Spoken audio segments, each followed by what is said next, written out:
Donc aujourd'hui, on va voir un des schémas d'action qu'on retrouve souvent dans les actions qui performent le mieux, donc qui font les meilleurs investissements. Donc c'est un ensemble de caractéristiques, et puisque quand on investit en bourse, un des gros sujets, c'est justement savoir trouver, savoir repérer les meilleures actions, sachant que tu as le choix entre des milliers et des milliers, voire des dizaines de milliers d'actions, mais il n'y en a qu'une minorité qui vont bien performer, qui vont faire des bons investissements. Donc c'est pour ça qu'il faut connaître ces schémas, ces templates qui se répètent pour pouvoir les repérer plus facilement. Donc aujourd'hui on va voir un de ces schémas-là, et donc c'est un schéma qui se fait en quatre étapes. Donc le premier élément, c'est qu'il faut qu'on cherche des entreprises qui ont ce qu'on appelle de l'effet de levier opérationnel en français, ou de l'operating leverage pour les intimes, donc je dirais operating leverage. Donc, on va prendre l'exemple de Mastercard pour ça, donc qui est un exemple typique de ce schéma d'action. Et donc, ce qu'on appelle l'operating leverage, c'est quand les coûts d'une entreprise augmentent moins vite, voire beaucoup moins vite que son chiffre d'affaires.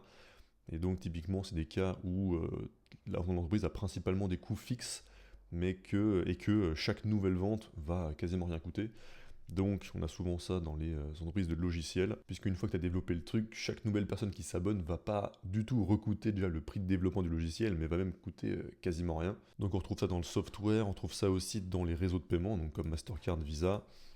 Gérer une transaction de plus, ça va quasiment rien coûter, une fois que le réseau de paiement est en place. Et un contre-exemple, ce serait par exemple une entreprise comme Walmart, où faire une vente de plus, ça veut dire déjà qu'il faut repayer les coûts du produit. Il va falloir à un moment donné ouvrir des nouveaux magasins, il va falloir plus d'employés, il va falloir plus de personnes pour gérer le transport, etc. quoi. Donc une entreprise comme Walmart, ça n'a pas d'operating leverage. Donc la conséquence d'avoir de l'operating leverage, et donc si on a les coûts qui augmentent moins vite que le chiffre d'affaires, ça fait que à chaque nouvelle vente, donc dès qu'il y a à nouveau de l'argent qui rentre, quasiment toute cette somme qui rentre en chiffre d'affaires, elle va descendre tout en bas jusqu'au free cash flow, et donc ça va donner des marges qui augmentent dans le temps. Donc si on le regarde là au niveau de Mastercard, on a le chiffre d'affaires qui a augmenté de 16,47% par an en moyenne sur les 5 dernières années, 13% par an en moyenne sur les 10 dernières années, et à peu près 13 aussi sur les 20 dernières. Mais si on regarde du coup le free cash flow, on voit que c'est sur 5 ans, c'est pas 16,5 mais c'est 21%. Sur 10 ans, c'est pas 13 mais c'est 16,5 à peu près. Et sur 20 ans, c'est pas 13%, c'est 25%. Donc on a un free cash flow qui croît plus vite que le chiffre d'affaires.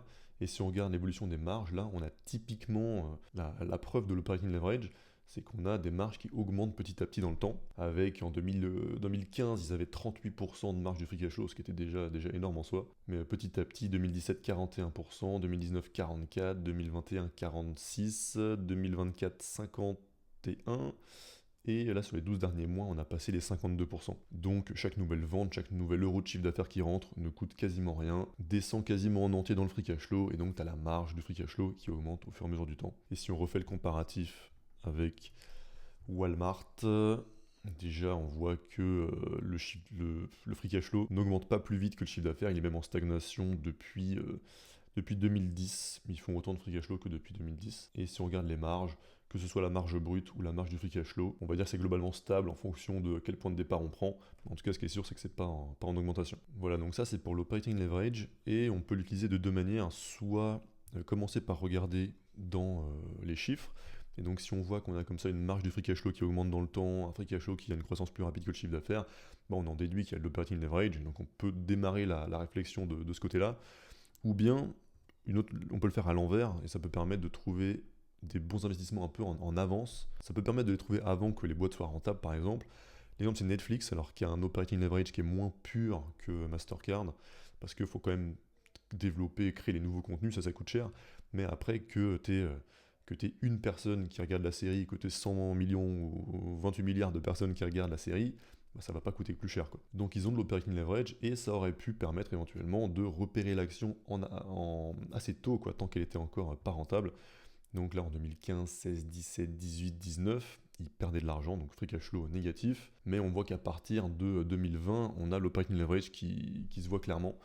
Donc 2020, c'est 8% de marge du free cash flow, 2023 on passe à 20, et ensuite 21, 25 maintenant sur les 12 derniers mois. La marge brute aussi qui fait que monter, de 2012 on était à 27%, et puis on monte à 30, 35, 38, 40, 46, On est maintenant à 50% de marge brute. Donc voilà, on peut repérer l'operating leverage en partant des deux côtés, soit depuis les chiffres, soit depuis la nature du business, quoi. Donc ça, c'était la première étape. Et d'ailleurs, je viens de réaliser que j'avais dit au début de la vidéo qu'il y en avait 4, mais en fait, il y en a 3. Donc voilà, ce sera 3. Donc on passe à la deuxième. Donc cette deuxième étape, en plus d'entreprises qui ont de l'operating leverage, on veut des entreprises qui font des rachats d'actions. Donc je rappelle que l'entreprise a un chiffre d'affaires, un certain nombre de coûts, il reste le free cash flow. Ce free cash flow, c'est ça qui peut être utilisé pour faire 5 choses. Donc soit réinvestir dans l'entreprise, soit acheter d'autres entreprises, soit rembourser la dette de l'entreprise, soit verser un dividende, soit faire des rachats d'actions. Et donc en utilisant son free cash flow pour racheter ses propres actions, l'entreprise va faire baisser le nombre d'actions en circulation. Donc ce qu'on peut voir ici. Et donc si nous on est déjà actionnaire de l'entreprise et que l'entreprise rachète ses propres actions, donc le nombre d'actions diminue, la proportion de l'entreprise qu'on possède, elle va augmenter toute seule, sans qu'on ait rien à faire. On va posséder une plus grosse part de l'entreprise. Et donc la conséquence que ça, pourquoi est-ce que c'est bien pour nous? C'est parce qu'on va avoir le free cash flow par action qui augmente plus vite que le free cash flow. Et donc dans l'exemple de Mastercard ici, comme ils font beaucoup de rachats d'actions, ils ont racheté 11% de leurs actions sur les 5 dernières années, ce qui est assez élevé. Même s'il y a des cas d'entreprises qui vont encore beaucoup plus loin, Booking par exemple, ou les AutoZone, etc., qui rachètent vraiment énormément d'actions. Ça peut être du moins 20%, moins 25% en 5 ans. Et on voit ici la baisse en continu depuis 2010. Donc ils rachètent à peu près... En gros, ils rachètent 2-3% de leurs actions chaque année, quoi. Et ça donne sur 5 ans le free cash flow par action qui a augmenté de 24% par an en moyenne contre 21% pour le free cash flow, 19% sur 10 ans contre 16,5% et presque 28% contre 25% sur 20 ans. Et donc c'est cette combinaison d'operating leverage et de rachat d'actions qui donne ce fameux enchaînement de free cash flow qui croît plus vite que le chiffre d'affaires, free cash flow par action qui croît plus vite que le free cash flow. Et donc on verra à la fin de la vidéo l'impact concret que cet enchaînement-là il a sur la performance de notre investissement, donc vraiment combien on va gagner nous. Donc ça c'était pour le deuxième paramètre, les rachats d'actions. Et juste avant de passer au troisième paramètre, je prends 2 minutes pour te parler de Value Mentor. Donc c'est le nouveau service que j'ai démarré début mars 2026. Donc si tu rejoins, tu auras accès à... Enfin, ça se divise en 3 grandes parties. Donc tu as la partie portefeuille et transactions, où je te partage en temps réel, enfin le jour même, les achats ou ventes d'actions que je fais, avec explication des transactions. Le but c'est que ce soit pédagogique. Et tu as aussi accès aux mises à jour de mon portefeuille, donc que je fais chaque semaine, avec aussi la mise à jour de la performance. D'ailleurs qui aujourd'hui au moment où je fais la vidéo est d'à peu près 18,5% annualisé. Tu as aussi toute une partie analyse et suivi, donc où là tu as accès aux analyses d'entreprise que je suis en train d'alimenter, donc que j'essaye de faire les plus clairs et directs possibles, donc où j'analyse le business model, les remparts concurrentiels, le management et les chiffres et le potentiel de croissance future. Tu as aussi accès au suivi des résultats, donc à la fois des entreprises du portefeuille et des autres entreprises intéressantes, donc pour voir si la thèse est toujours en place ou si au contraire ça sent le roussi. Et puis analyse des risques, donc tu as toujours, en bourse, à un moment donné, le marché a peur sur une certaine action ou un certain secteur. Donc à ce moment-là, si ça peut être intéressant, donc j'analyse si les risques sont crédibles ou pas. Et puis ensuite à la partie de ma sélection des meilleures actions à acheter, donc je mets à jour pareil chaque semaine, avec mon ordre de priorité. Alors si j'estime qu'il n'y a absolument rien à acheter, qu'il y en a 0, je le dis aussi, hein, donc je dis qu'il n'y en a pas, et s'il y en a une, il y en a une, et s'il y en a 10, il y en a 10. Donc voilà, je priorise et j'indique aussi mes prix cibles, donc dans un objectif de 15% par an de performance. Donc voilà, pour rejoindre, c'est le premier lien en description. Et on passe maintenant au troisième paramètre. Et donc pour ce troisième paramètre, cette fois-ci, on va pas regarder au niveau de l'entreprise, on va sortir de l'entreprise et on va regarder au niveau de l'action. Et donc ce troisième paramètre, c'est la valorisation, mais c'est plus précisément trouver une action dont le prix sur free cash flow va augmenter sur notre période d'investissement. Donc par exemple, on va prendre des exemples à 10 ans et à 20 ans. Et c'est ce qui va nous permettre de faire le lien entre la croissance du free cash flow par action qu'on a vu juste avant et la performance de l'action, donc vraiment du cours de bourse. Puisque là, si on prend toujours l'exemple de Mastercard, on voit qu'au moment où je tourne, on arrondit à 25 fois le free cash flow.